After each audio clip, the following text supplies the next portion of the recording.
Hello everyone, welcome back to another episode of r/nuclear revenge. In today's episode, revenge in the army. Never piss off a rich redneck. Before we get started, make sure to subscribe so you will never miss a video. So let's get started. Revenge in the army. Revenge in the army. I was in the army, and while away on a 4-day pass, my barracks room was broken into, and a significant amount of my military equipment, helmet, backpack, weapons, web belt, ammo carrier, etc., was stolen, to the tune of approximately $800 in 1984 dollars. When L returned, there were tool marks on the locked room door, and it was clearly a break-in. I notified my platoon sergeant and first sergeant, and they said to call the military police. Then the company commander/commanding officer, who outranked us, called me and stated he didn't want the break-in being reported to the military police because then our company would show up in the higher level division police blotter, and this would make him, the company commander/commanding officer, CO, look bad. So he told me to do a report of survey, a form used to be reimbursed for lost equipment, and L wouldn't have to pay for the stolen equipment, whose replacement costs were a month's pay.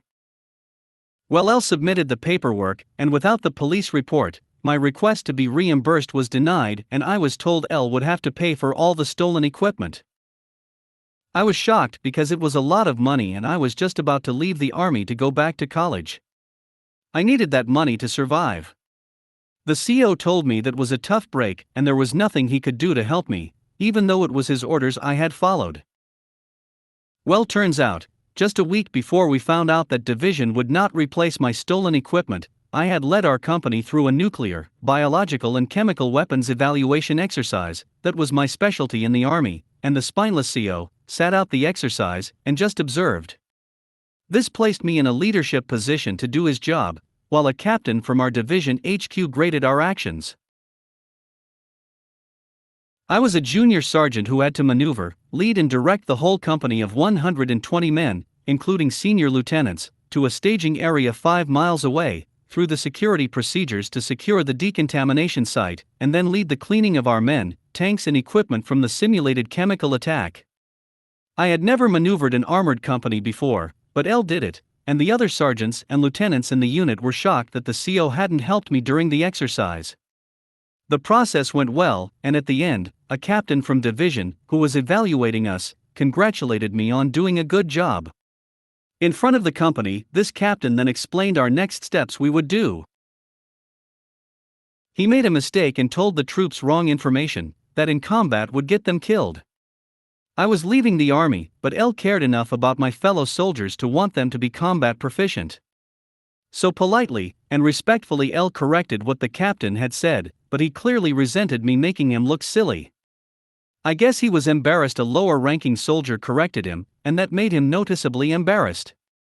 At the end of the debriefing, I was walking back to my armored vehicle to radio our HQ that now we had completed our decontamination, a requirement of the exercise, and were operational again, and this captain followed me, away from the other soldiers. He asked what I was going to do, and L told him I was about to make the radio call to HQ, and he told me that wouldn't be necessary, I could just tell him what L would say. I told him, and he told me our unit had passed the evaluation. Luckily for me, my first sergeant overheard him say this to me. Now fast forward to where L find out that my equipment would not be replaced, and a couple days later, I was called into the CO's office with my first sergeant and told our company had flunked the training evaluation because L hadn't made that radio call. I was getting out of the army, so didn't really care, but it was bad news for my CO. I was shocked because the other captain, who outranked me, told me not to make the radio call that our unit was decontaminated and operational again. Turns out that the captain was immature and mad at me since I had embarrassed him in front of all the soldiers in my unit. I still was angry at the CO for ordering me not to call the police about my barracks room break-in, and how he didn't care that L would now have to pay a lot of money to replace my stolen equipment. So L didn't defend myself or tell the CO what really happened with the evaluation or that captain. When I left the CO's office, the first sergeant told me he heard the other captain tell me not to make that radio call, but not to say anything, our CO was a jerk who would get us all killed in a war, and his unit flunking the evaluation made him look really bad, so he asked me to keep my mouth shut. A couple weeks later, the CO was rude to a sick soldier in our unit, while I was out processing to leave the army. Everyone hated him even more for this. So our supply sergeant, who was retiring from the army, and after the CO signed for all the military equipment in the supply room, told me he couldn't believe the CO had screwed me over on my stolen equipment and that he would help me. So he handed me the keys to the supply room that the CO hadn't collected, and told me to take whatever military equipment L would need to replace my stolen equipment, since the CO was now responsible to replace everything in the supply room with his money. He also apologized that some of the replacement equipment L would need was not in the supply room, and he felt bad L would still have to pay a couple $100 out of pocket to replace some of the stolen equipment. The supply sergeant also answered my questions about where all the backup training logs for our unit's weapons and physical training tests were kept. We were about to be inspected by higher headquarters, and these records were super important for the CO to pass the inspection and be promoted and not be kicked out of the army. The day before L got out of the army with an honorable discharge, and just a couple days before this huge important inspection, it was discovered that the whole company's year's worth of weapons training records, the backup records and electronic records were missing or wiped clean. The CO had to explain this embarrassing situation to his bosses, who were not happy with him. His unit had already flunked the NBC evaluation, and now his unit had failed to properly maintain training records. Even worse, his unit's training budget was completely over budget, with costs off the charts, and the division had to come up with a lot of money to cover the ammo costs to requalify the whole company on all our weapons, plus time from other duties to redo our physical tests, PT, of running, push-ups etc. Just as bad, advanced training would have to be cancelled to redo all the basic weapons qualification training that had to be completed once again. There was no way the CO could avoid receiving a bad performance appraisal, which would end any chance of him getting promoted, thus effectively ending his military career.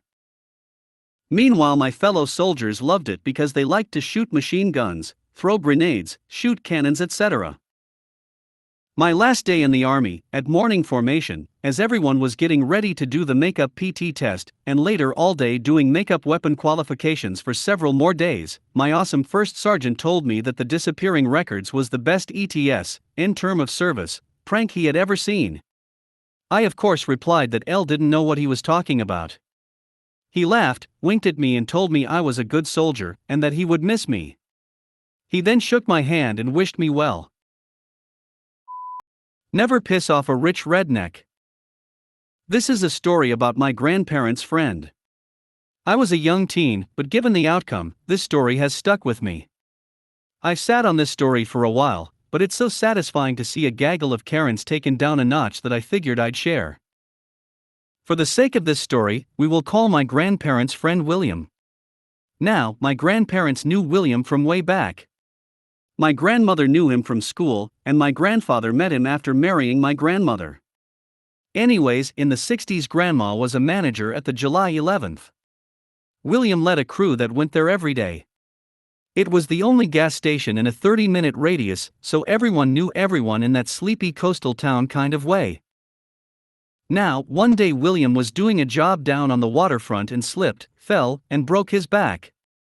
While he was healing from the operation and was broke as a joke, my grandma would always make sure send him something to eat that she'd pay for when the crew would come in to grab their snacks and gas up, knowing William would simply skip the meal to save the money for his own family. My grandpa also took him to several doctor apps, since William couldn't drive for a while and his tiny little wife couldn't wrangle him into a car by herself. William never forgot that. 20 years later, when he sold off his now very successful business, and was a millionaire about 20 times over, he promptly told 90% of the world to go to hell, but kept those that had always been there for him close. Meanwhile, he never moved from the house that he'd had since before he was rich.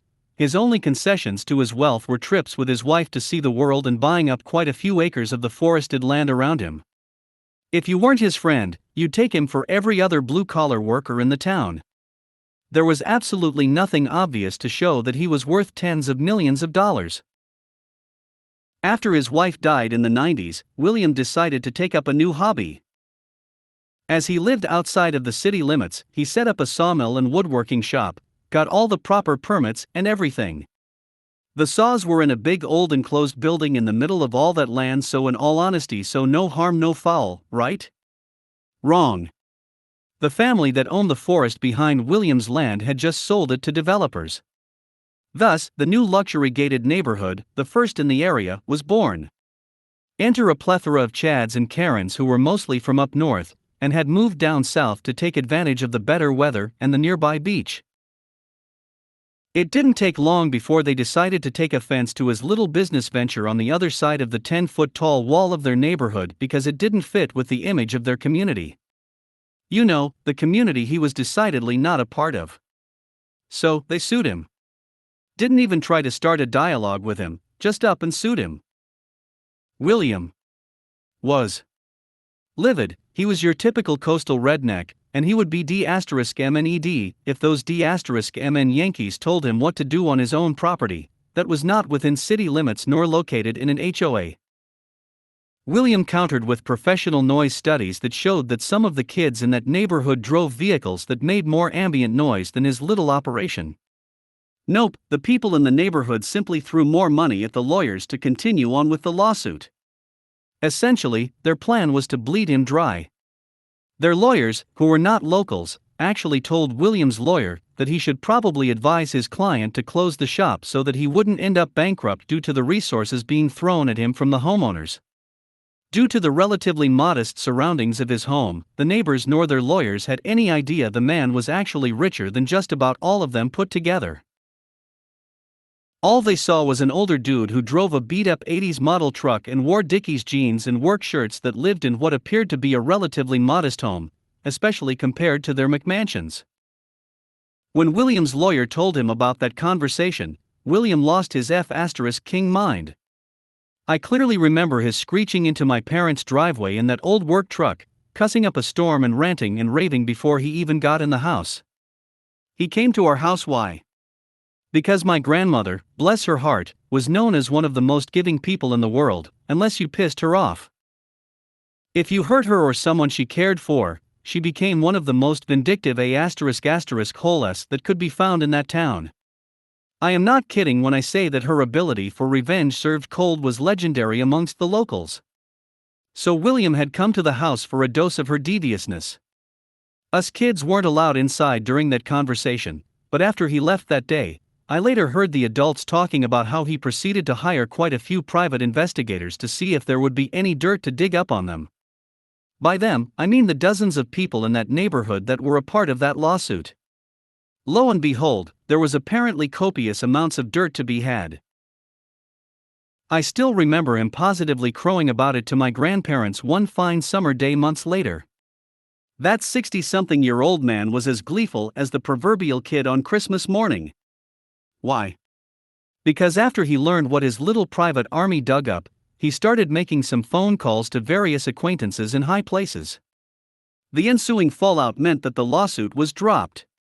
There was quite a list of misdeeds that were discovered, but the ones that I heard talked about by the adults that stick out are: there were more than a handful of individuals that owed back child support. William very helpfully had the private investigators provide the mother's updated address and employment information so that they could pursue said child support/garnishment if they wanted to. On top of that, the IRS became very interested in several of those people, as well as various other neighbors. Finally, one household ended up in prison because the investigators realized that they were drug dealers. The pictures of the transactions caught by the PIs were helpfully handed over to the sheriff's department. Drugs are bad, kids. Moral of the story: never piss off a rich redneck.